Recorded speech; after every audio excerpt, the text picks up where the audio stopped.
Gurur Brahma, Gurur Vishnu, Guru Devo Maheshwara, Gurureva Param Brahma, Tasmai Shri Gurave Namaha. Chinmayam Yapyat Sarvam, Trailokyam Sacharacharam, Tatpadam Darshikam Yena, Tasmai Shri Gurave Namaha.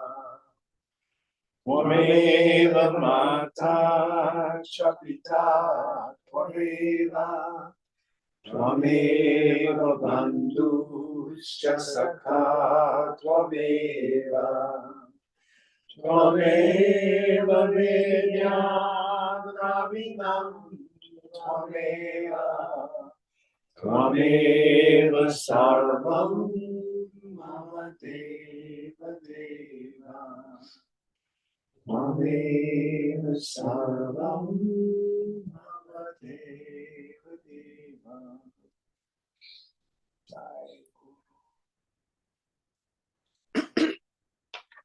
Om Badram Karnevi Shrinuyama Devaha, Badram Pashe Makshabhirya Jatraha, Sthiraya Rangai Stushtuβagum Sastanubihi, Vyashema Devahitam Yadayuhu, Swasti na Indro Vridhashravaha, Swasti na Pusha Vishwavedaha, Swasti Nastarksho Arishtavemihi, Swasti no Brahaspatir Dadhatu.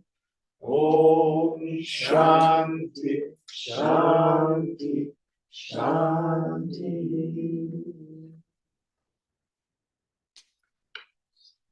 So this morning we start on the second chapter, Vaikatya Prakarana. So a little bit of understanding what Gaudapada's intention here is.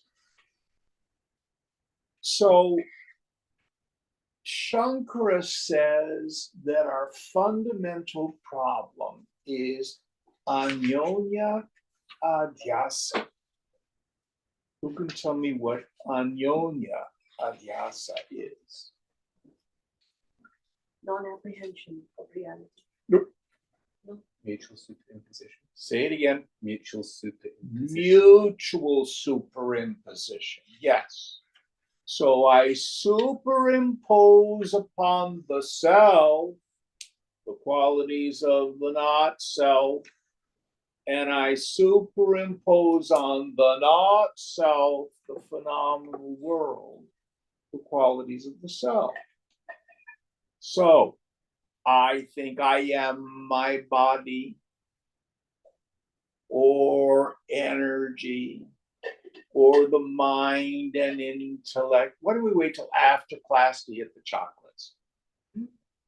Oh, that was a water bottle. Hmm? That was a water bottle. Oh, okay. It sounded like the chocolate. I can't see that part. And most importantly, I superimpose the karta, the ego sense, on the self. So we go through this process. I am not the body, not the prana, not the mind, not the intellect, not the karta, not even the deep sleep. What am I? Witnessing consciousness. Some people think that's all we have to do. But then they come up out of meditation and they're upset by the world. Why? because I superimpose Sat, separate from myself, out there. David is over there. He has existence other than me. Chit, sentience, consciousness. David is a sentient being, different from me. And bliss. Wendy makes me happy. David, I don't know about. I superimpose happiness, bliss in the world. So it's this double process. I superimpose upon the self the qualities of the not self. I superimpose upon the not self. I otherize it, the qualities of the self. What's the truth? Brahma Satyam, Jagat Mithya. Brahman alone is real. The phenomenal world, Mithya, illusion. Or as we're going to use in this chapter, Vaivatya, false. But Chandogya says, Sarvam Kalvidam Brahma. All this is verily Brahman. What it is pure consciousness, which never leaves its swabha, its nature. Now, what Gaudapada is going to do in the second chapter is try to break down our firmly held belief system that the phenomenal world is concrete, other than me, and has inherent values, good and bad, right and wrong, just and unjust. Because as long as I hold on to that, the mind is going to react and suffer. Now, why do I think the world is concrete, solid, substantial, and other than me? In the end, it's a very long and very deeply ingrained habit.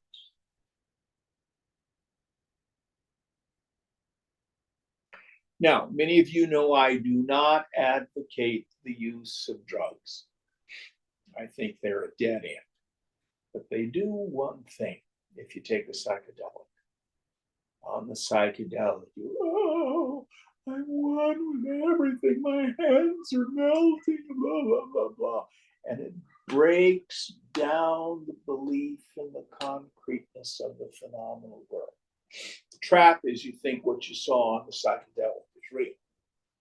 It's an illusion about this world, which is an illusion about ultimate reality. It's a double samsara. Does that make sense? I heard you laughing. Yeah, no, it makes total sense. Yeah. So you do not need to do psychedelics. You can only read the second chapter of Mandukya and do the same thing. Okay, so this is what we're intending to do. We're intending to break down our deeply rooted belief in the materiality of the phenomenal world. All right, let's get into the text, please. Vaitatyam sarva bhavanam swapna ahur manishinah anthasthanattu bhavanam sanvritvena hetuna. The wise declare all objects of the dream as illusory, they all being located within the body and also because of their being in a confined space. Yes. So what he's going to do is analyze the dream state. And so we can see, why is it that I determine the fundamental unreality or falseness?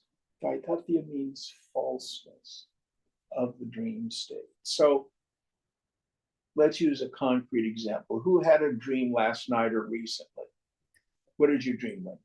I have a catering coming up, and I had the dream that I was doing the catering and everything went wrong. Ah, so what were you trying to fix that screwed up? I didn't shop for any of the food, so none of the food was there, and I was trying to find someone to go buy the food Oh. and cover up and not let the people know that I didn't have the food. So you had no food, but you had people to go shop, and you had people who had showed up. And where was this? In someone's house, yeah. Yeah. So there was a house, and there was some client that you were supposed to serve. Yes. Yeah. Now, when you woke up, did you go, oh my God, what a horrible dream? Thank God it wasn't real. Yes, I did. Yeah. So what was your process when you woke up? Oh, that was a dream. And how did you discern that it was a dream? Because it was gone. Yes. So in philosophy, in the spiritual life, our definition of reality with a big old capital R, that which is never subject to negation. We'll work on that idea. That which always is what's real. So in this first Karika, Gaudapada says, everybody determines the falseness of the dream. My dream is not your dream. I don't dream about catering jobs. I'll tell you what I dream. But it's contained within your own mind, within your own body. Yet it seems to the dreamer to be very real. Isn't that your experience? Absolutely. That's all our experience. Everybody understand that? So how do I determine that this apparent reality in the dream state is unreal? I wake up and it goes poof. You can talk to Lloyd and say, oh, I totally screwed up that catering job last night. You go, what catering job? Because it was all contained within you. You see that? Any questions about what Gaudapada has said so far? He's wanting us to analyze how and why I determine the unreality of the dream state. Next one.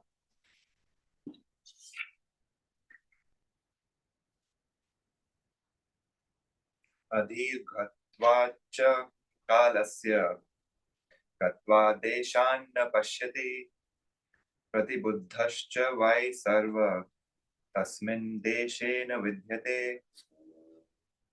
On account of the shortness of time, it is not possible for the dreamer to go and see the dream objects. Nor does the dreamer, when he wakes up, indeed find himself in all the places seen in his dream. So where was this catering job? At someone's house. And you don't know, it was an imaginary person, wasn't anybody you in your real life? No, there were real people there, but it wasn't their house. It was a made-up house. And how did you get from their house back to your bed? I don't know. I didn't go there. Anybody ever dream, like you Indian folk, do you ever dream that you're back in India? Yes. Yeah. How do you make it all the way from India back to your bed in the morning? Did you really go to India? So here Gaudapada says, it's impossible. And most importantly, did you wake up in the morning with all your knives in bed with you? I did not. They're not there. They're not there.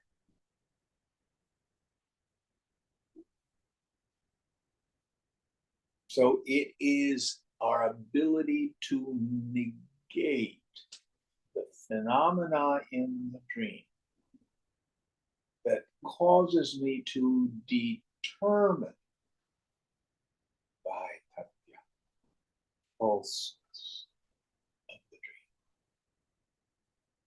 dream. Number 3.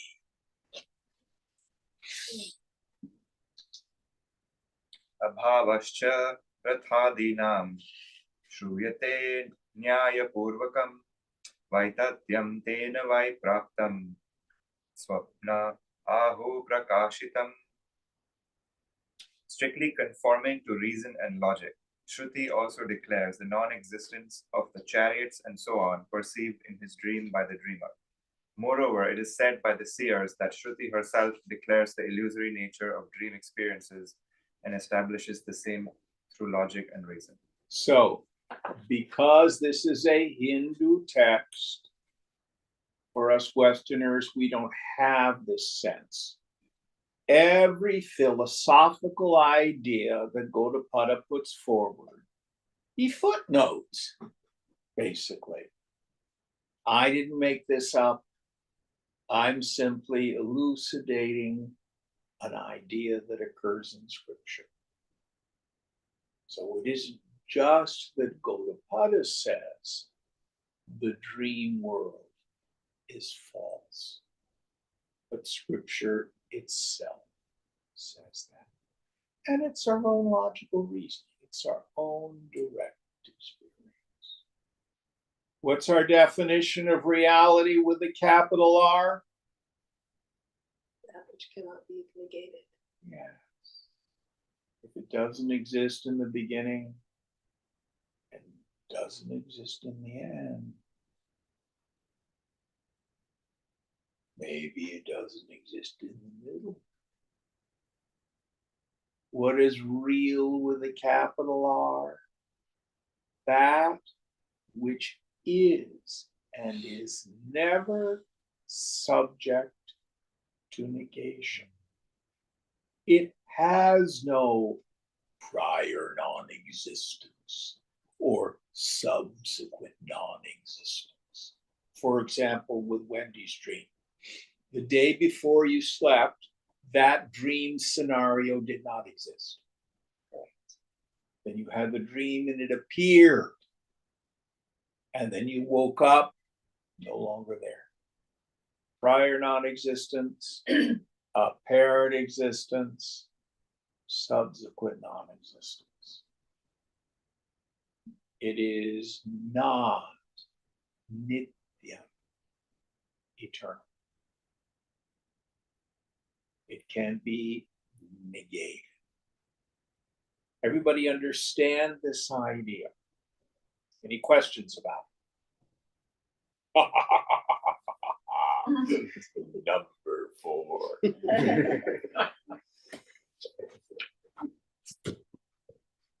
Anthasthanattu bhedanam tasmad jagrite smritam yatha tatra tatha swapne samritvena vidyate. Different objects cognized in dream are illusory because they are being perceived to exist. For the same reason, the objects seen in the waking state are also to be considered as illusory. Yes. Just as in the waking state, so also in the dream, the nature of objects remains the same.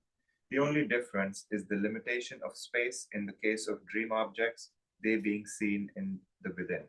Yes. So that objects are seen in the dream state. is not a test of reality. In the first three Karikas, we've seen how seeing may be believing, but it is not a test of reality. And in the fourth Karika, Gaudapada says, the objects of the phenomenal world are unreal. And the proof of their unreality is that you can see them. Wait a minute. What? What he's saying. We always have this subject object experience. The subject is real with a capital R. It is non-negatable.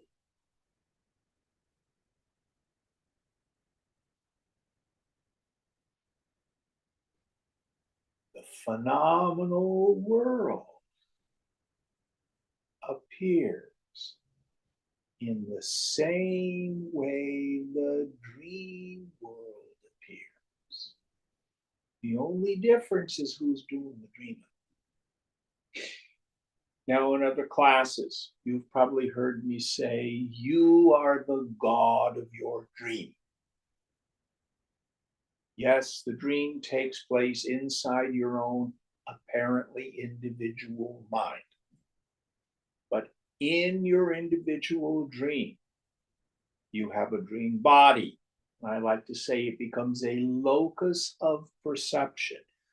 Sometimes you have this universal view, but for most of us, we're in the dream body. So you were there in this house, ready to do your catering gig, and you saw the kitchen where there wasn't any food.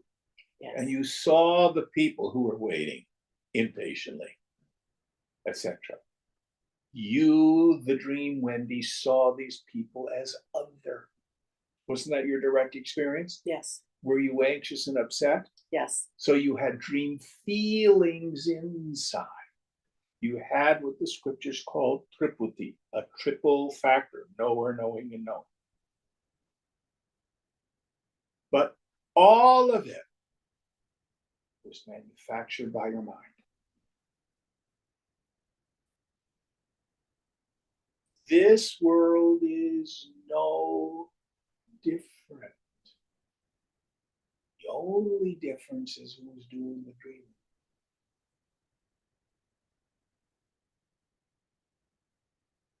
So Vedanta is not solipsism. You can tell me what solipsism is. Some of the new agey metaphysical groups become solipsistic. Solipsism is when you maintain the reality of your ego and the unreality of the world. Why am I yelling at myself through my boss? Why am I creating the groups that are into manifesting stuff? Their idea is I manifest everything in my life. That's solipsism. There's a limited truth to some of that. We're not going to get into that. But that is not the teaching of Vedanta. You get hit by a bus, Andromeda Galaxy does not disappear.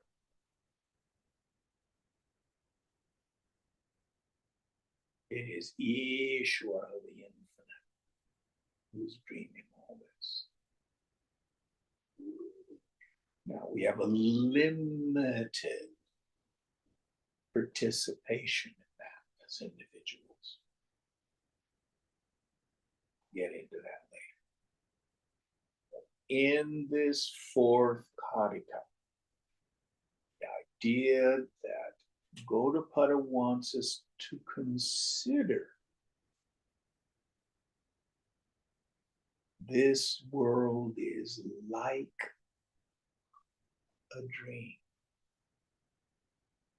So at night, you have what I call mini Maya. The first thing that happens to the waker, remember you as the waker are the god of your dream, is Avarana Shakti, veiling power. We call it go to sleep. What is the nature of sleep? The non-apprehension of yourself as the waker.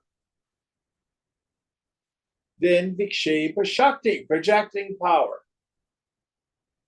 You manifest the dream world. To the dreamer, it seems real.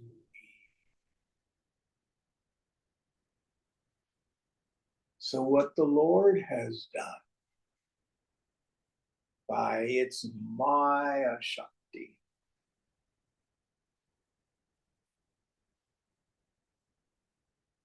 potentiality of all things and beings, is there. And in this world, these apparent individual beings have no idea that they are Brahman. I think I'm a person. And I'm a Republican. I'm a Democrat. I'm right and they're wrong. Then what happens? Oh, there's such tragedies. Oh, it's so wonderful. And I think it's real. And what Gaudapada is saying is all of it is sankalpa, imagination. Now, this chapter does nothing more than to cause you to suspect, question, doubt the solid, concrete reality of the phenomenal world and my opinions about it. Don't you know I'm right? I have to tell people I may not always be right, but I'm always certain.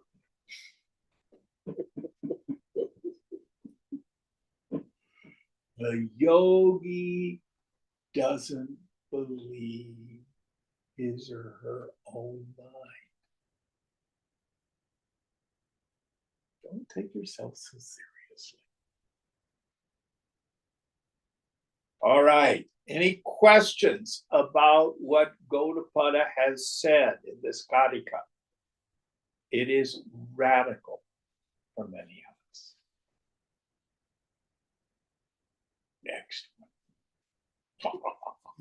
We will destroy your world.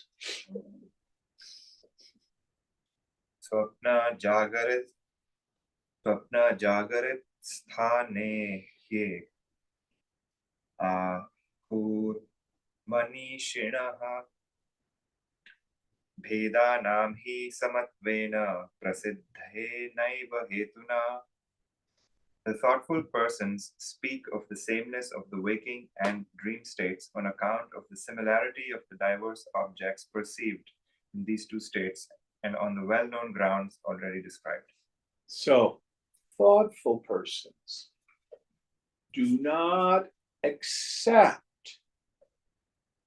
the opinions of most people about the reality of the phenomenal world, its solidness, its concreteness, and its inherent qualities of good and bad, right and wrong, just and unjust.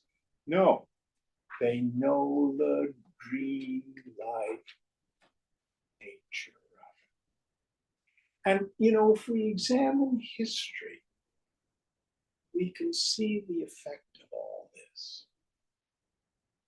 So, David, you're a physician. So, how long have we had the germ theory? Oh, since the 1800s. 1800s. So you go back 500 years ago, what was the cause of disease that people fought in Europe? Miasma. Miasma! Do I need an inhaler for my miasma? Or the humors? Humors, yes. And when was the last time, as a practicing physician, you got out your phlegm and bled someone? I'm not making this up. This was really real for people. Surgeons did not bother to wash their saws, because if you had an infection in your toe, the only solution was to cut your damn leg off. Oh, here's another one. What's laudatory pus? A good sign. I'm not making this up. People believe this. So we've come through all sorts of deeply ingrained belief systems through history that we've come to see, at least even on the relative plane, are not real.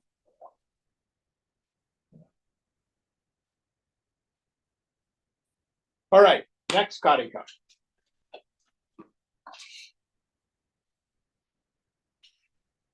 आदावन्ते च यन्नास्ति वर्तमानेऽपि तत्तथा वितथै सदृशा सन्तो वितथा इव लक्षिताः.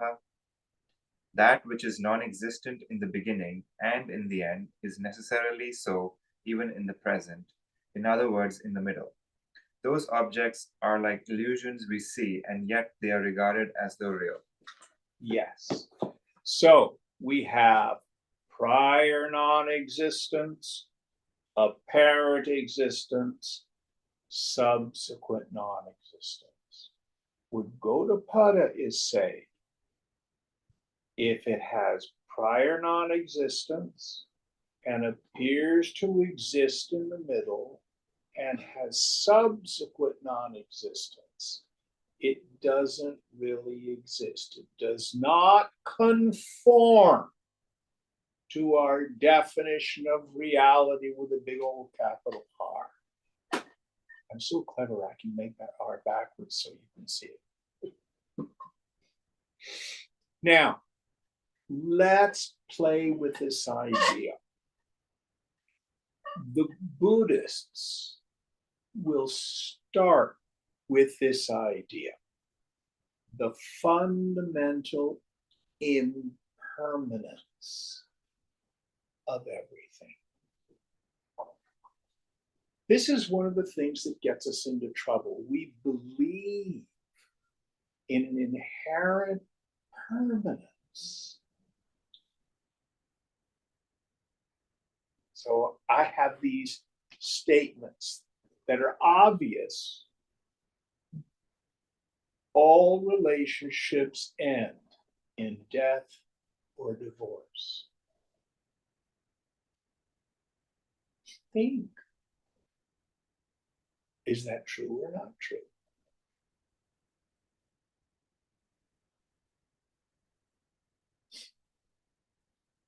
I can remember I had a class that I was teaching in the 80s, and one of the young fellows, James, who was in the class, had an AIDS diagnosis. And another one of the students in the class, we were really honest. And he said, James, what's it like to be dying? And he laughed, laughed, laughed. He said, we're all dying. You're dying. Nobody gets out alive. Think. Or to young people, do you want a really hot, young, sexy lover?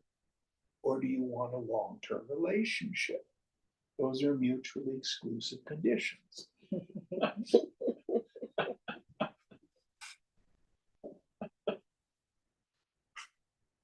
Think. But we get in a relationship, we get a job, we buy a house, we get a car, and we think it's permanent. Now I'm secure. This is what I need to secure me. It's not bad or sinful, it's just stupid. So the Buddhists start, and the Vedantins start there too, the fundamental impermanence of all phenomena without exception. Anybody have any difficulty with this?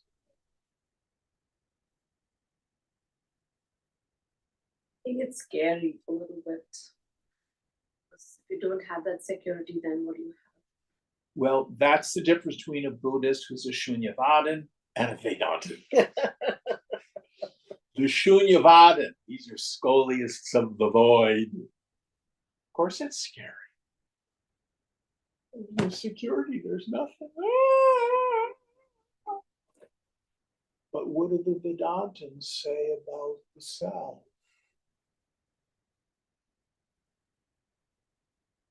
Nityananda Rupa. My nature is eternal bliss. Brahma Satya.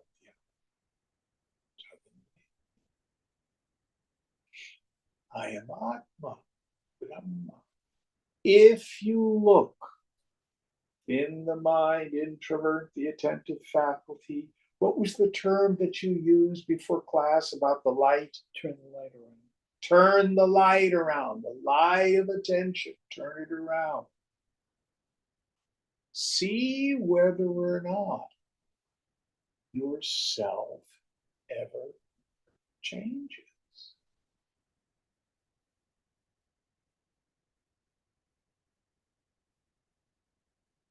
That's the security that self-inquiry gives us.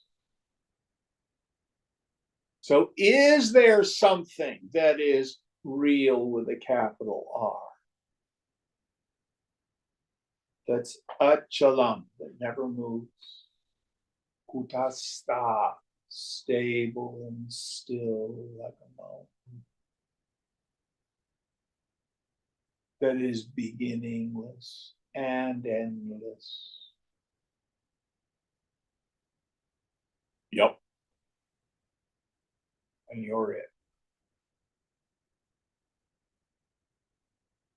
Don't believe me. Don't believe Bhagavan.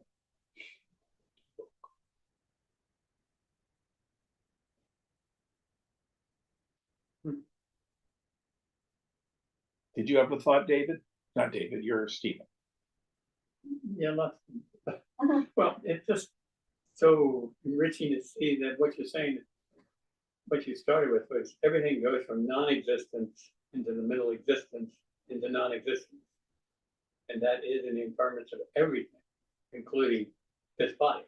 It comes from nothing. It comes apparently into something, and then it's nothing. So it's all part of what you're saying. Well, and we can take that even further. It feels like I'm inside my body. Yeah. I've incarnated.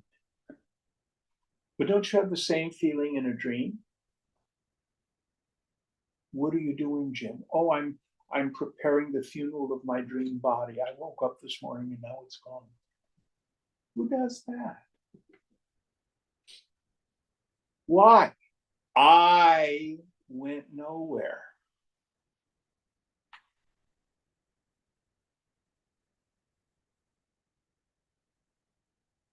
But we have to notice that I went nowhere.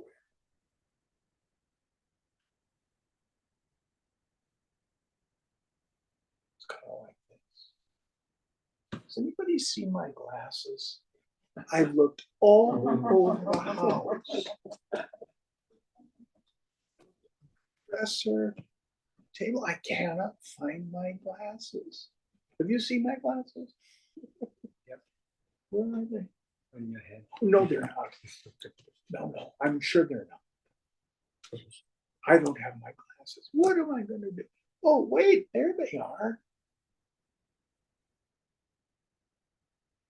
That's self-realization. That's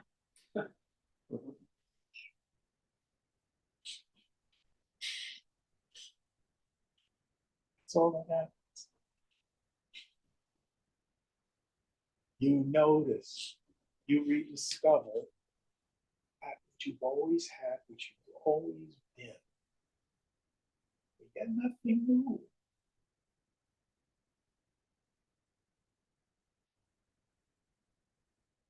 But what we rediscover is absolutely transformative to the mind. So as Sound said, yeah, but it's scary contemplating on impermanence. Not in the end. Not in the end. So Vedanta goes one step beyond this notion of impermanence. It's not just the things really are and they always fall apart, entropy. It says they never had any real substantive existence in the first place. They just seem to be real. Now, there's a practice that's implied here. And don't even know, you're a youngster, you kids are youngsters. Do they still have Cliff Notes in school? Yes, no? Yeah, sure. What are Cliff Notes? Like a quick summary of Yeah. chapters. If you don't have time or you're too lazy to read the book or the text, you get the Cliff Notes, which is the summary of it. This is Cliff Notes Vedanta. If you can see it, it isn't there, drop it. That's it. If it is knowable, cognizable, perceivable, gross, a physical thing, something in the phenomenal world, subtle, a feeling or a thought, it is all made up. It's all Vaikatya. Only yourself can be. I am Atma, Brahma, the self.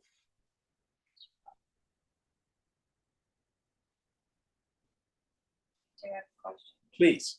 So if everything that I see that's seen is not real, then what about Puneet? He's also seeing something. So I'm unreal and he is unreal. So how is that? That's correct. How is that? How is that? How is it that if he is unreal and I am unreal, that both of us are? There's a self there. There's the consciousness there, but neither one of it is real. Are you in the body or is the body in you? Go to Body's the in dream me. state. The Go to body's in me. Yes, go to the dream state.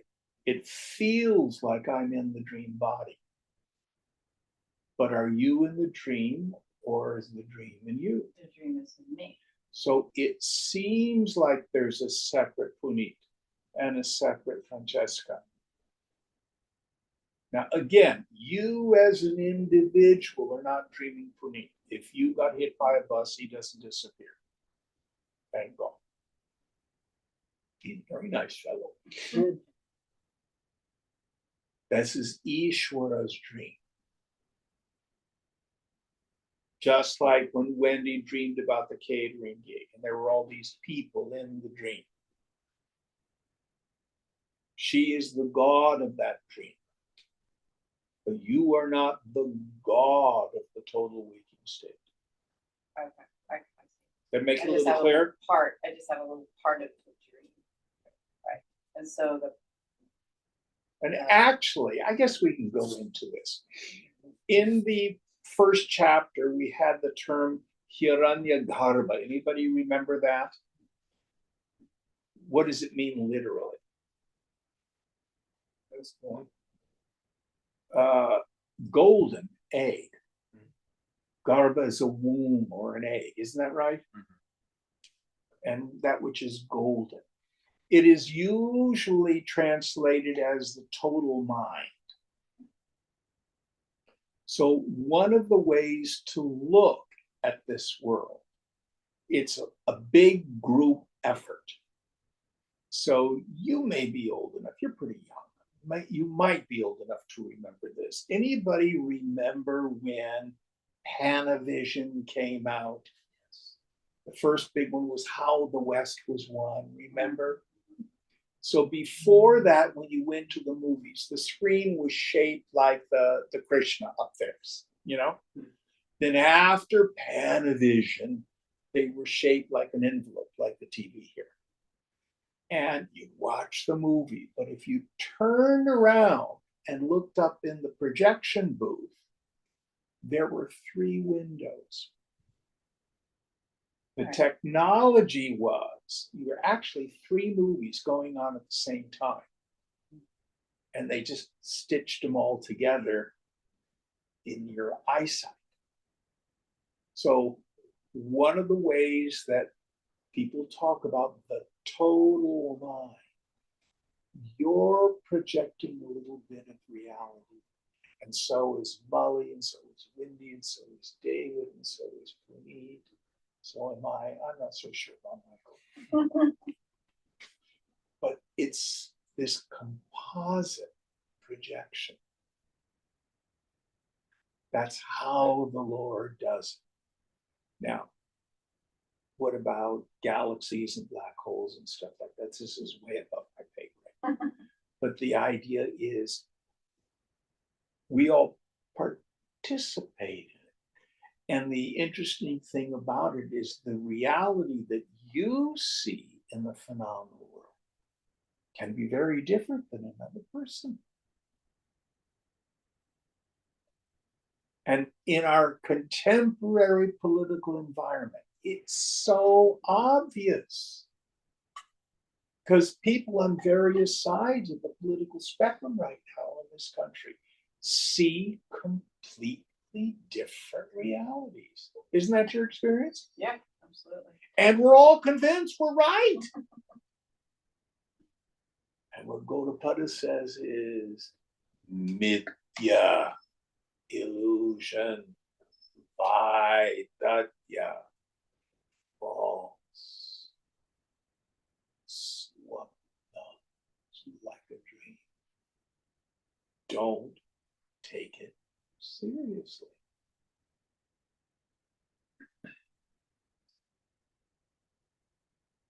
Is that helpful? Yes, thank you. All right. Any more questions about what we've discussed so far? Speaking of like non-existence, I suppose even asking the question of whether I'm alive or not. Like the fact is, like, I can never really know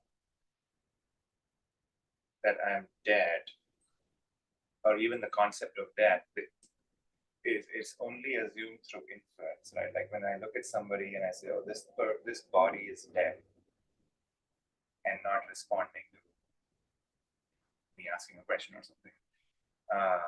That's an inference. But like my experience is that I can never really know if I'm dead or alive, right? Like it's only through comparison. Like, so even if I, let's say, do die, like my subjective experience is never going to know that I'm dead or not. Well, go there and find out. But the truth is you've died many times in just this lifetime. Right. Just like in the ending of a dream, I suppose, can be a death. Well, but it's a little bit different. So you're how old now? 37. So if you have a photo of yourself at say 17,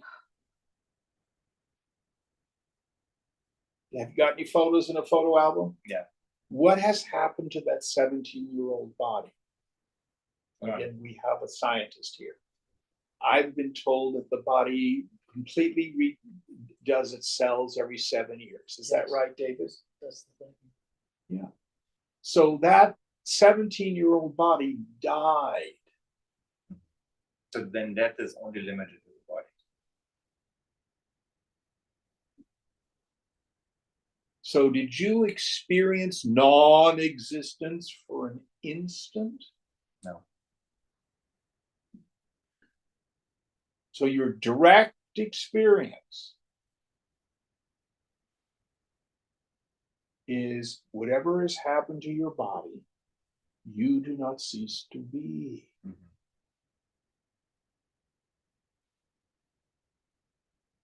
I like to use the image of it's like going to the beauty salon or a barber shop, getting your hair cut. Right now, I can feel this, my hair. But if you go to the barber shop or the beauty salon and you get your hair cut off and it falls to the floor of the salon, you're not on the floor going, oh, I've been cut off. Nobody has that experience. You go, oh my God, it's gotten gray.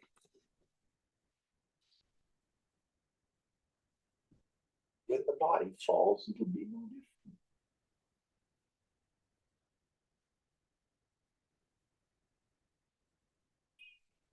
Now, when it comes to being alive, now I live in an apartment, but for those of you who have homes with a yard, if you've got good water pressure, have you ever turned on the faucet and watched the hose do the snake dance?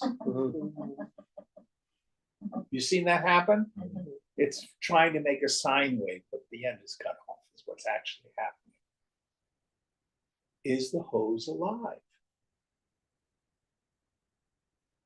Is it? No. So we confuse movement, metabolic activity with sentience. The hose isn't sentient. You are sentience. But that is not a factor of the body. Who here either themselves or has had a friend or read things they believe about people with near-death experiences? One of the frequent descriptions is people are up above looking down at the body. They see the doctor put the paddles on their heart or stuff like that, or someone doing CPR, is that what it's called? So if you're in your subtle body looking down at the physical body, it's very clear. Even mental activity is not inherent in the body. Think. So the body moves, but the locus of sentience, it's not your brain.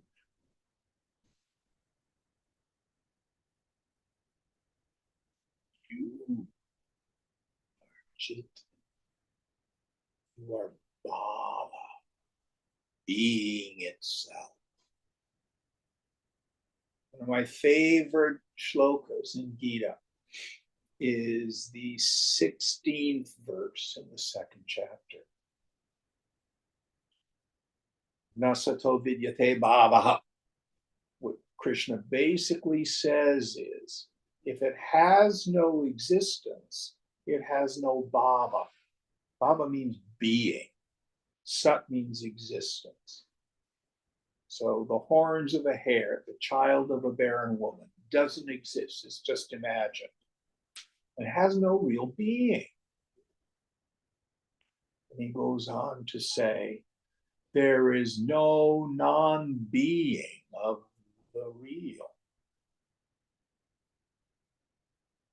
Only being, Baba, you, sentience, I, really exists.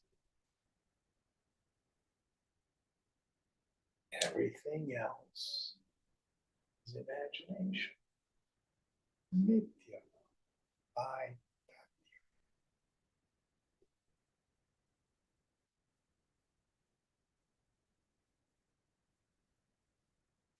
Now, one of the classic images we get in the literature is the mirage waters in the desert. You're driving through the desert and you think, oh my gosh, there's a big lake up front. You slow the car down. You keep moving forward and the lake recedes. You drive through the Central Valley of California on Highway 5 in the middle of the hot summer in late July or August. You can see it. It's really cool. Then you realize it's a mirage. Now, this is important. Your senses continue to report to you what looks like water. It doesn't go poof like the end of a dream. But your knowledge is optical illusion, heat waves off the valley floor, off the sand. But it changes our insight and perception. You put your foot on the gas and continue to driving. You know you're not going to drown. So also, knowing nothing's going to harm you. It's safe. Don't worry.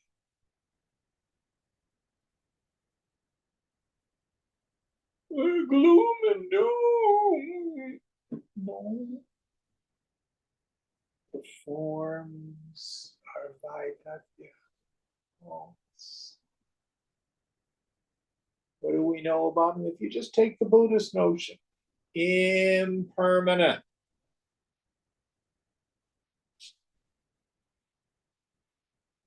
Some of us are old. Anybody here remember the hippy dippy days of the 60s? Yes! Who saw hair back then? It is the dawning of the age of Aquarius. We were all going to change the world. Love beads. Who remembers that? Wasn't that our belief system? And what's the truth? What's the world? It goes up, it goes down, it goes up, it goes down. Don't worry. I love what Ram Dass says. Those of us who are north of 70, as Clinton says, we have more yesterdays than tomorrows. Even dying is completely safe. It's okay. You go nowhere. You are real with a capital R. You do not have non-existence in the beginning, apparent existence in the middle, and subsequent non-existence. That's the world of seeable things, knowable things. You are nityam, eternal. All right, next Karika. Isn't this great stuff? Amazing.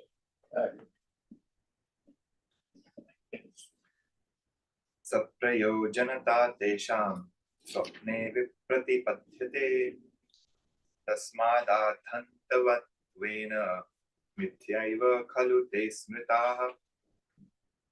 That the objects of the waking state can serve our purpose in life is contradicted in dream state experiences. Therefore, they are undoubtedly illusory on account of their both waking and dream having a beginning and an end. So Gaudapada here is addressing our objections. Now, wait a minute. Wendy, do you have really good knives at your home? Yes, I do. You took them from the restaurant. Yes. No, I had it before that, actually. You had it before that. And are they useful? Yes. Fabulous knives. In your dream last night, did you have knives? I think so. Yes. Yeah. And they would have been useful in the dream state if somebody had brought the damn vegetables. Yes. So the fact that things are useful is not a proof of reality. So through this whole chapter, what Gaudapada is going to do, compare dream state to waking state. And the idea he's driving at, to the dreamer, the dream state seems real. How do you know you're not dreaming this class right now? You have no way to know whether this is a dream or not. I tell you it's a dream. You know how I can prove it? You can see it.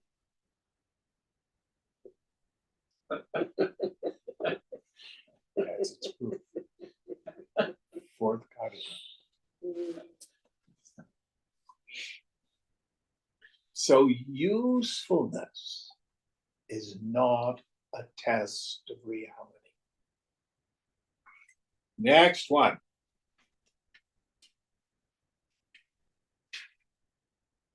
Apurvam sthani dharmo hi yatha swarga nivasinam tanayam prekshate gatva yathaiveha sushikshitah.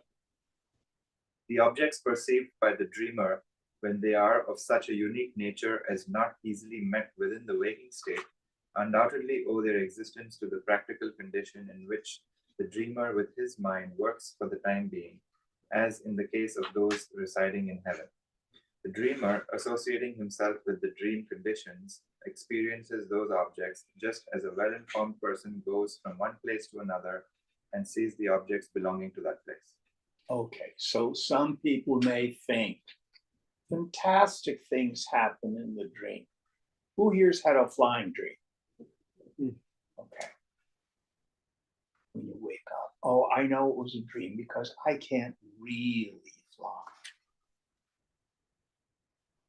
But what Gaudapada is saying, who here as a Westerner took your first trip to India? I can remember it so vividly. The plane lands in the Delhi airport, and there was no, whatever you call that ramp thing that goes to the terminal. They open the door and there's stairs down to the tarmac. And there's a cow on the tarmac. And the smell of India, the fragrance of cow dung, just, did any of you remember that on your first trip? And then we had to take a train. Can't remember where our first stop was. I think we were going up to Jammu or something like that. So we went from New Delhi into Old Delhi. Which of you Westerners has taken a train from Old Delhi? Did you do that? Taking the train. Not from that. You've done it though, haven't you? Mm-hmm. Yeah. What's the difference between New Delhi and Old Delhi? It's very dense. A lot of people. It's chaotic. like you go back 200, 300 years. little windy streets, all these people in diapers and funny cloth head things, and these carts being drawn by camels and donkeys, and muddy streets, things like that. It's like a movie. And it would be in any kind of like third world country for us Westerners who are used to New York and stuff like that. My point is, we see fantastic things in the waking state. When you fly in your dream, do you believe it? You probably don't even question its reality. In the waking state, my God, this is another world.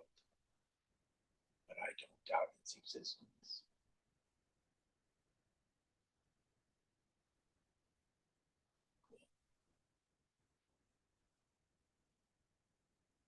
So funny, these white people trying to go through the train station, people looking at us. It's very funny. So the fact that the dream has fantastic things as opposed to the waking state, that too is not a test of reality. I have a question there. Yes.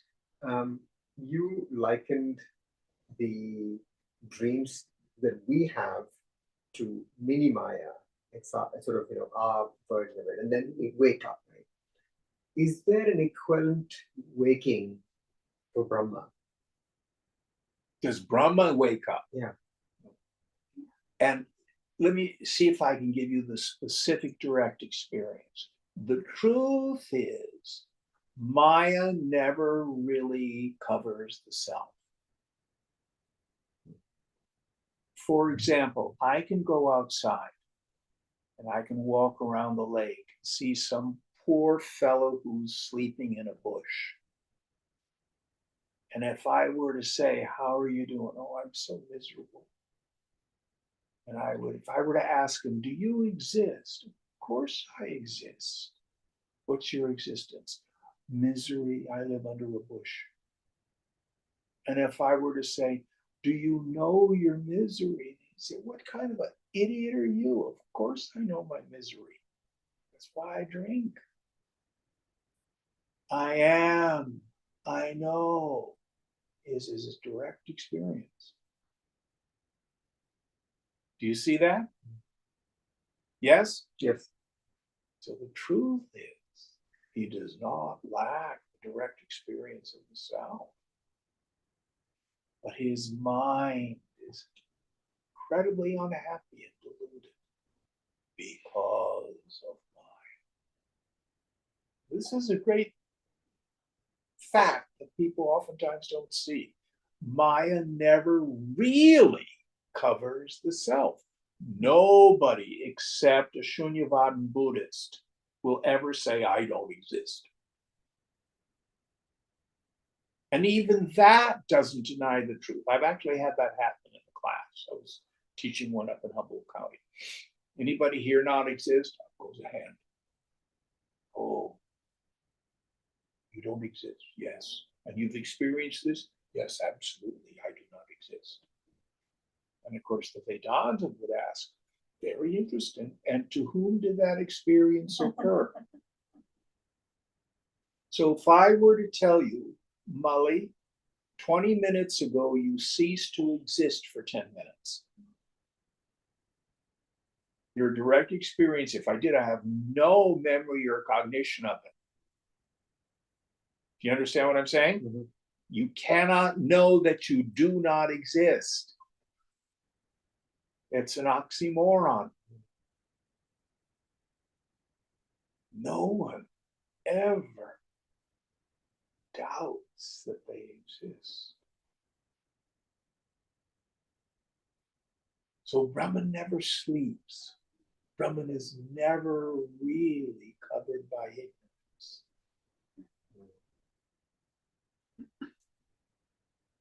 Now, What's the value of meditating on that? Don't worry about your stupid mind states. Oh, Jim, I got so triggered. I got so mad and blah, blah, blah, blah, blah, blah, blah. And your point is, do you wake up in the morning? Oh, I dreamt. I'm so sorry. Do you? Drop it. All it was is psychic indigestion.